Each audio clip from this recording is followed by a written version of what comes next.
Kelinlar, garangni yoqib oling. Quloqda karni yoqib oling. E'tibor bermang qayningiz gapiga. Gohida kerak bo'lsa, jinnini ham yoqib olish kerak-da. Ancha-muncha narsaga e'tibor bermasangiz, o'zingizni eshitmaganlikka solsangiz, baxtli bo'lasiz, sog'lom bo'lasiz. Agar qulog'ingizni ding quloq qilib hamma narsaga e'tibor berib, meni gapirishyapti, u deshyapti, bu deshyapti deyaveradigan bo'lsangiz, kasal bo'lasiz. Oilangiz buzilib ketadi.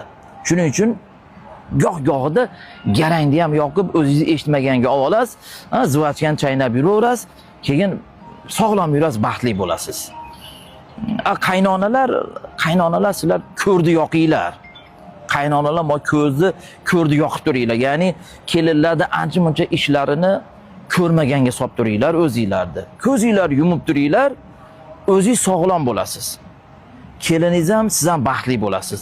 Ko'zingizni mashinday ochib olib, hamma narsani mana shu tiskilaveradigan bo'lsangiz, o'zingizni ham diqqat qilasiz, keliningizni ham diqqat qilasiz.